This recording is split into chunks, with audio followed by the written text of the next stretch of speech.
اعوذ باللہ من الشیطان الرجیم بسم اللہ الرحمن الرحیم۔ اس ویڈیو میں ہم پیش کرنے جا رہے ہیں ایسا واقعہ جس سے سن کر آپ کا ایمان تازہ ہو جائے۔ یہ واقعہ ہے حضرت ابراہیم علیہ السلام کے بیٹے حضرت اسماعیل علیہ السلام کی قربانی کا۔ اس واقعے کو مکمل طور پر سمجھنے کے لیے اس ویڈیو کو آخر تک ضرور دیکھیے گا۔ حضرت ابراہیم علیہ السلام کی عمر 86 برس ہو چکی تھی مگر اولاد سے محروم تھے۔ انہوں نے اللہ کی بارگاہ میں کچھ اس طرح دعا کی، اے میرے رب مجھے نیک اور صالح بیٹا عطا فرما۔ آپ کی دعا قبول ہوئی۔ حضرت ہاجرہ کے بطن سے آپ حضرت اسماعیل علیہ السلام کی پیدائش کی خوشخبری سنا دی گئی۔ حضرت سائرہ رضی اللہ تعالی عنہا حضرت ابراہیم علیہ السلام کی پہلی بیوی تھی۔ جب حضرت سائرہ رضی اللہ تعالی عنہا کو خبر ہوئی تو وہ بہت اداس ہو گئی، اس لیے انہوں نے حضرت ابراہیم علیہ السلام سے سوال کیا کہ ہاجرہ اور اس کے بیٹے کو میری نظروں سے دور لے جاؤ، یہ لوگ میری نگاہ کے سامنے نہ رہیں۔ حضرت ابراہیم علیہ السلام کو یہ بات بہت ناگوار گزری، مگر بارگاہ الہی سے حکم ہوا کہ دونوں ماں بیٹے کو ریگستان میں چھوڑ دیا جائے۔ حضرت ابراہیم ریگستان میں جب انہیں چھوڑ کر جانے لگے تو حضرت ہاجرہ نے انہیں روک کر کہا، آپ ہمیں ریگستان میں کیوں چھوڑ رہے ہیں؟ یہ اللہ کی طرف سے ہے تو آپ خاموش رہے۔ تو انہوں نے بھی دوسری بات نہ کی۔ انہوں نے کہا، جو میرے اللہ کا حکم ہے میں اس پر راضی ہوں۔ حضرت ابراہیم علیہ السلام چلتے چلتے ایسی جگہ پہنچے جہاں ماں بیٹا نظروں سے اوجھل ہو گئے تو آپ رضی اللہ تعالیٰ عنہ نے اپنے دونوں ہاتھ بلند کیے اور دعا کی، اے اللہ میں نے اپنی اولاد ایسے میدان میں جہاں نہ پانی ہے نہ کھیتی ہے وہاں چھوڑا ہے۔ کچھ لوگوں کے دل ان کی طرف جھکا دے اور انہیں روزی عطا فرما تاکہ یہ شکر ادا کریں۔ ہاجرہ رضی اللہ تعالیٰ عنہ چند روز مشقیزے سے پانی پیتی رہی اور کھجوریں کھاتی رہی اور حضرت اسماعیل کو دودھ پلاتی رہی۔ پانی اور کھجوریں ختم ہو گئی تو وہ پریشان ہو گئی۔ وہ بہت بھوکی تھی اور دودھ بھی نہ رہا۔ بچے نے بھوک اور پیاس سے رونا شروع کر دیا۔ بچے کی بے چینی دیکھ کر حضرت ہاجرہ رضی تعالیٰ عنہا پانی کی تلاش میں نکل گئیں کہ شاید کہیں کوئی بندہ اللہ کا نظر آ جائے اور ہمیں پانی پلا دے، مگر کچھ نظر نہ آیا۔ پھر وہ وادی میں واپس آ گئیں اور پھر عروا پر چڑھیں کہ کہیں پانی نظر آ جائے۔ اب ہاجرہ رضی تعالیٰ عنہا نے 7 چکر لگائے۔ ممتا کا یہ جذبہ اللہ کی بارگاہ میں اس قدر قبول ہوا کہ بہت بیت اللہ کی زیارت کے لیے آنے والے ہر شخص پہ یہ فرض کر دیا گیا کہ حضرت ہاجرہ رضی تعالیٰ عنہا کی پیروی کرتے ہوئے صفا اور مروہ کے پہاڑوں کی سعی کریں۔ حضرت ہاجرہ رضی اللہ تعالیٰ عنہا جب دوبارہ وادی میں آئیں تو کیا دیکھتی ہیں کہ حضرت اسماعیل ایڑیاں رگڑ رہے تھے۔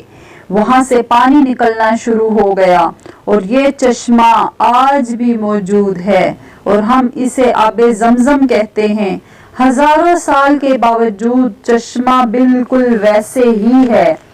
اللہ نے اس پانی میں شفا رکھی ہے۔ حضرت ہاجرہ رضی تعالیٰ عنہا یہ معجزہ دیکھ کر بہت خوش ہوئیں اور اللہ کا شکر ادا کیا۔ بچے کو پانی پلایا اور خود بھی اس سے مستفید ہوئیں۔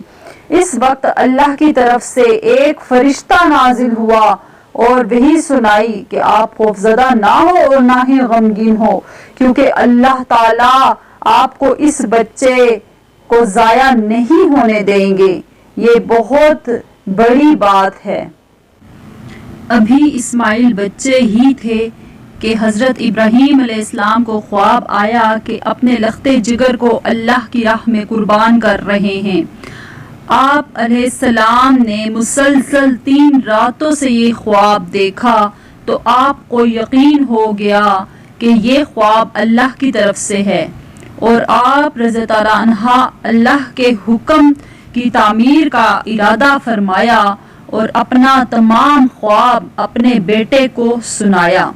حضرت اسماعیل سے پوچھا، میرے بیٹے، میں تمہیں اللہ کی راہ میں قربان کرنے کا ارادہ رکھتا ہوں، بتاؤ تمہاری کیا رائے ہے؟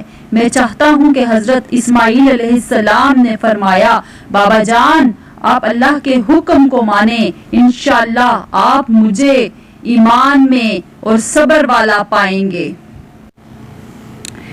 ابلیس نے انہیں ناکام کرنے کے لیے ہر حربہ استعمال کیا۔ سب سے پہلے وہ بی بی ہاجرہ کے پاس پہنچا اور انہیں بتایا کہ حضرت ابراہیم اپنے بیٹے کو اللہ کی راہ میں قربان کرنے چلے ہیں۔ اس پر بی بی ہاجرہ رضی اللہ عنہا نے فرمایا، اسماعیل علیہ السلام ہماری اکلوتی اولاد ہیں، وہ ایسا نہیں کر سکتے۔ پھر ابلیس نے کہا کہ وہ اللہ کی رضا کے لیے ایسا کر رہے ہیں، تو ہاجرہ رضی اللہ عنہا نے فرمایا، میرے خالق کی رضا ہے تو میں اس کی رضا میں راضی ہوں۔ ابلیس کے سارے وار ناکام ہو گئے تو اس نے حضرت ابراہیم علیہ السلام کو اکسانے کا فیصلہ کیا، تو اس نے باپ کی شفقت کو ابھارنے کے لیے یہ کہا کہ اے ابراہیم علیہ السلام، اسماعیل علیہ السلام آپ کی اکلوتی اولاد ہیں، ان سے آپ کی نسل ہے، آپ کیا کرنے جا رہے ہیں؟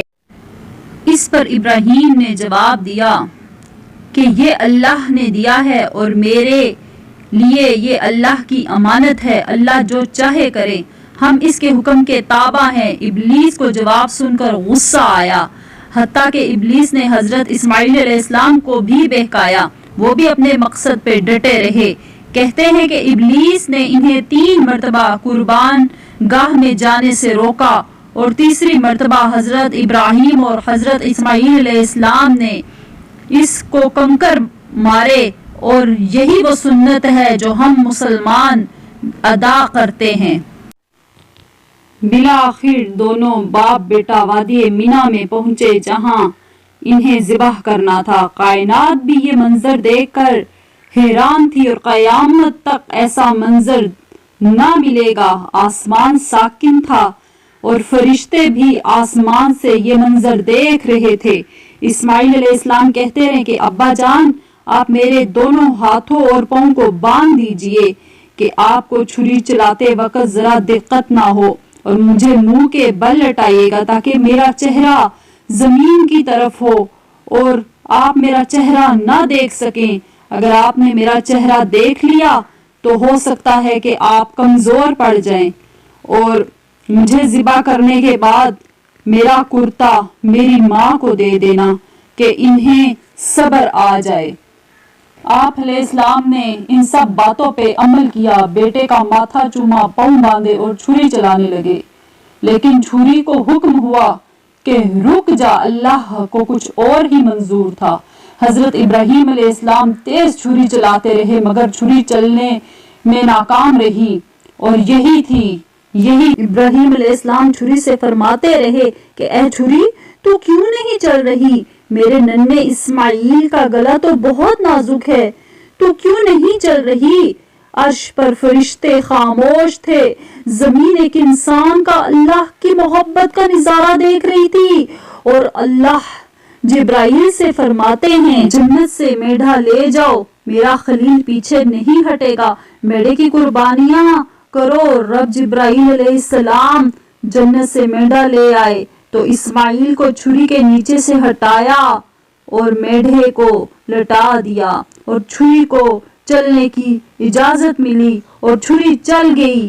گرم گرم خون ان کے ہاتھوں پر لگا تو انہوں نے کہا، اللہ اکبر، اللہ اکبر۔ چھری چلی اور آنکھوں سے جب پٹی اتری تو دیکھا تو حضرت اسماعیل علیہ السلام پاس کھڑے ہنس رہے تھے۔ یہی وہ قربانی ہے جسے امت مسلمہ کے لیے نمونہ بنا دیا گیا ہے، اور یہ تھا وہ عظیم قربانی کا واقعہ جسے ہم مسلمان عید الاضحیٰ کو منا کر یاد کرتے ہیں۔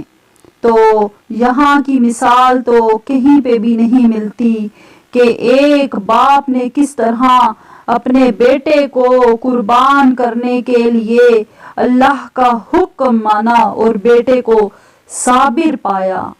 ماشاءاللہ، سبحان اللہ، الحمدللہ۔